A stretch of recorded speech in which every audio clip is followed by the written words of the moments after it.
Hi guys, Ian here. Welcome to another video into my channel, and today's video, which I'm going to entitle The Destruction of Leviathan and Other Things, is brought to you, or should I say inspired, by a visit to the H&M clothes shop yesterday.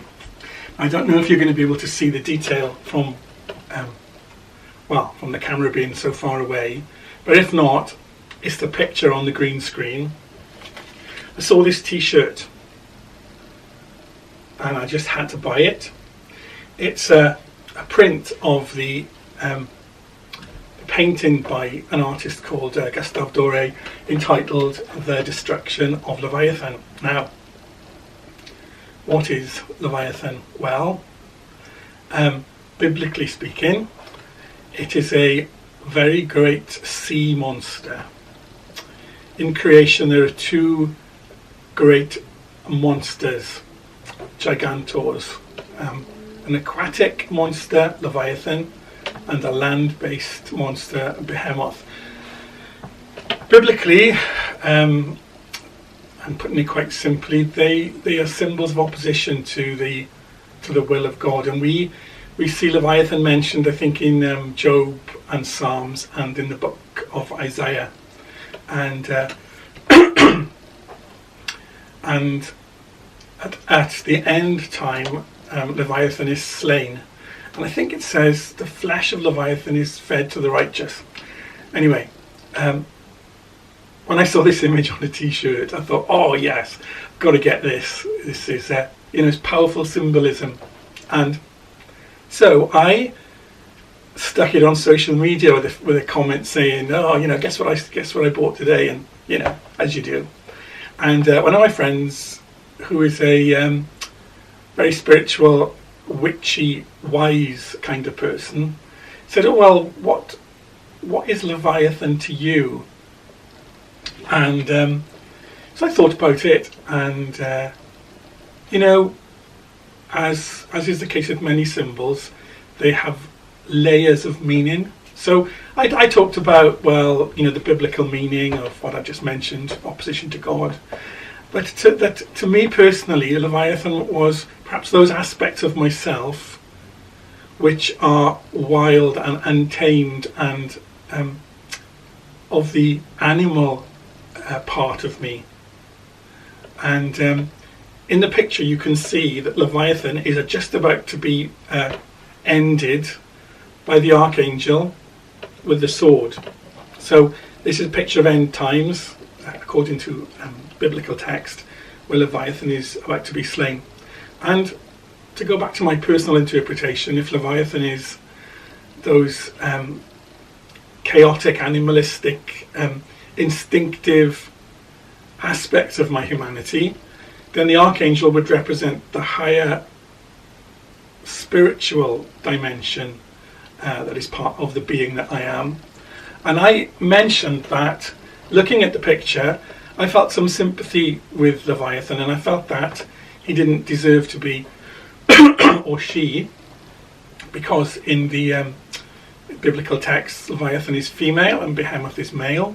She didn't deserve to be destroyed, but what I felt needed to happen was there needed to be a bit of dialogue going on between the two and a bit of balance achieved, because creation is about balance. It's about bringing order from chaos. It's about leveling. And if you look on the tree of life, each of the Sephira has its balancing Sephira. So I didn't feel that it needed to be destroyed. There was something in me that didn't want that to happen, because part of who we are is our humanity. We cannot get to the place of our final spiritual evolution without our humanity. To destroy our humanity is to destroy what we are aiming to become, what divinity created us to become. So I gave my explanation, and my friend said, well, to me, it's about organized religion trying to end all other wisdoms, all other spiritual wisdom, because of course the serpent is is a symbol of wisdom. And I don't think my friend has got quite the Christian background that I've got.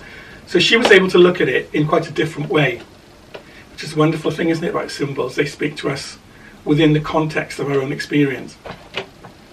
So we chatted a bit about this, but later on during the evening I thought about what she had said and how her explanation really mirrored my own experience of my journey through Christianity, going in at one side and coming out the other.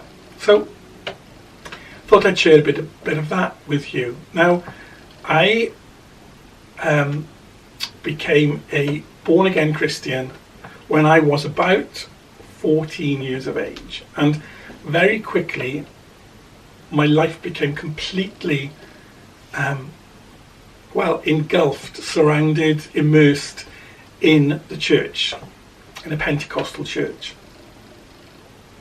And I have to say, that it was a wonderful experience, because the experience of God that people talk about, where they say, I had a personal experience of Jesus, or where they talk about feeling the presence of God in such a very real way, I would say, from my own experience, that's absolutely true. I don't think that is made up. I don't think it is hysteria. I don't think it is brainwashing. I believe that it is a definite spiritual experience. And I had that experience, and for many years I loved it. I lived within it, because, to quote that quite famous scripture, in God we live and move and have our being. And I felt that was how it was for me. But there was a but, because what a 13-year-old and a 14-year-old and maybe a 15-year-old will accept without question, a 16, 17, 18, 20, 22, 25-year-old, which was about my age when I decided that I needed to leave the church I was in. People of that age, I think they do not take without question. They do not swallow as fact everything that they are told, simply because you should, as an act of faith. And I felt that there was a tension between my experience of God, my experience of divinity that was unfolding within me, and the description, the explanation, the limitations, if you like, of God, of divinity, that was being taught to me as part of my Christian teaching.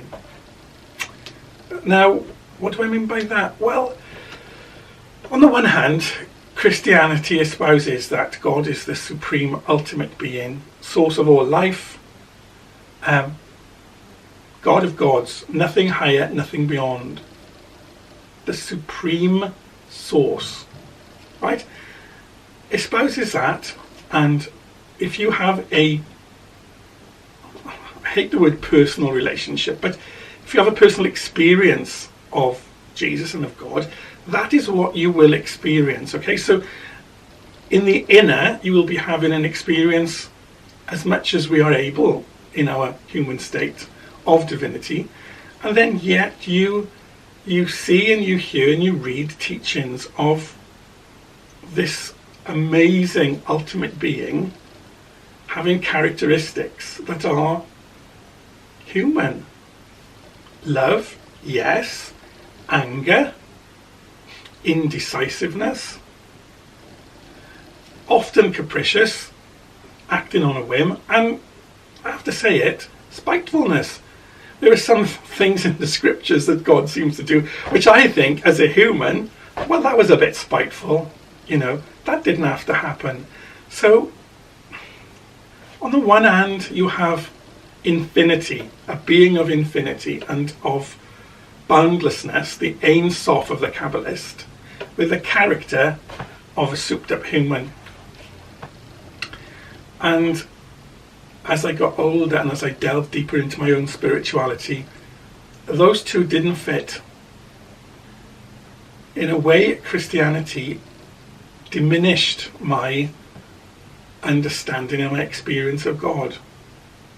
Now, I know, like Old Testament teaching is very different from New Testament teaching, and much of this angry, vengeful God of the Old Testament isn't seen in the New Testament. But even in some of the words of Jesus in the New Testament, I think, where Jesus says, those who deny me, I will deny before the Father. Well, there's a humanity about that, isn't it?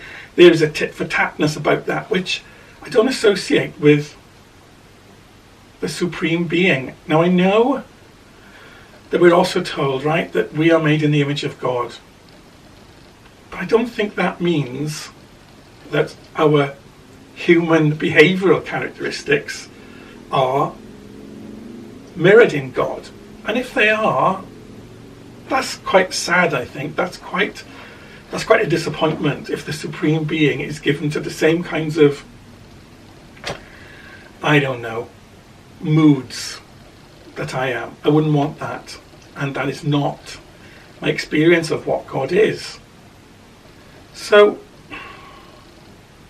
in some ways, my sense of knowing, I go back to, the serpent being a symbol of knowledge and of wisdom.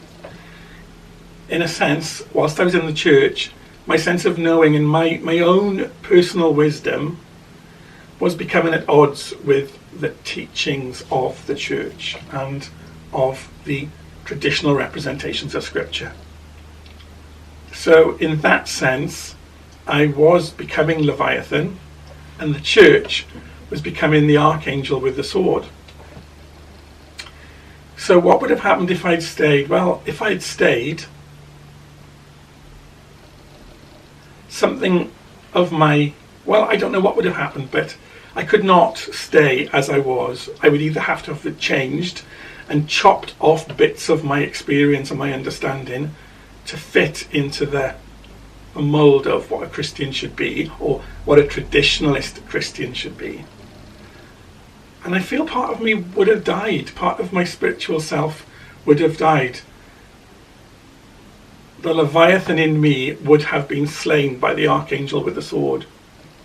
And it made me think about my friend's sort of interpretation of what the picture meant. And I thought, actually, yeah, that is an interpretation that fits my own experience. And so I think my conclusion that I've come to is that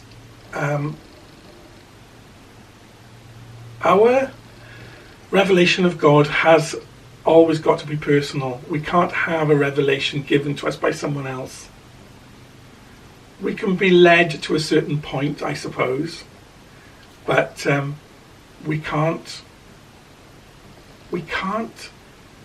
take a set understanding of divinity and just swallow it.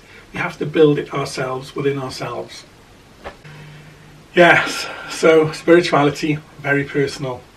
And interestingly, for those of you who know and have heard of a lady called Doreen Virtue, now I don't know a great deal about her, but what I do know is that she is a well-published author and of books on spirituality, mediumship, divination, designed many tarot and oracle decks, and has been very active in the community, presenting daily messages and all that kind of thing, And although her base has always seemed to have had a strong Christian flavour, she very recently made a video where she talks about having had a personal experience with Jesus, and from having that has come to the conclusion that divination, mediumship, use of tarot, use of oracle cards is wrong, because, and there are references to the use of divination and such things in Scripture, which Christians interpret as meaning they should not be used, that they are, they say they're of the devil, not of God. And of course, Doreen has now had this personal experience of Jesus, right? And I know what she's talking about when she describes it, because I've had it. And it is a very powerful, overwhelming experience, and it does stop you in your tracks, okay? And I am seeing in her testimony all of the things that I experienced. Okay, I wasn't a famous person. I wasn't a author of many books. I wasn't a medium. I wasn't a tarot reader. I was just a kid. But I did make major changes to my life, and there were things that I used to do that I would not do anymore. Such was the conviction I had that they were now wrong. And she's made this huge change in her life, which has caused angst, I think, and confusion between, amongst many of the people who followed her and saw her as a guru. Now, I'm not blaming her for what she's done, because above all, we have to be true to ourselves and our own spiritual experience. But what I have noticed is that commonality of reaction when a person first has this personal experience, that they start cutting off things in their life that heretofore they thought were okay and meaningful and true, because now there is scripture that tells them that they're not right, not acceptable, not of God. And it'll be interesting, I think, to watch Doreen Virtue's journey, because at the moment she's cut off a lot of her work, or a lot of the aspects of her work, but not all of it. I think she still does daily messages using angel cards. But I know that if she carries on moving in those fundamentalist Christian circles, that will soon stop, because that will not be seen as acceptable. Even though it talks about angels and archangels, that won't be seen as acceptable either. And although I don't have any affinity with Doreen Virtue's work, I mean no disrespect, but I find her the spirituality that she presents to be a little bit saccharine, sweet, and superficial. Sorry if that offends anybody, but that is what I feel. But I will be interested to see how her journey pans out when this flush and flash of euphoria passes, and as the year and 2 year and 3 year and 4 year time mark passes, how she then feels about those things which were once important to her, and which ones she had every confidence in and felt were right and helpful and good, which now she has turned her back on. That'll be an interesting thing to watch.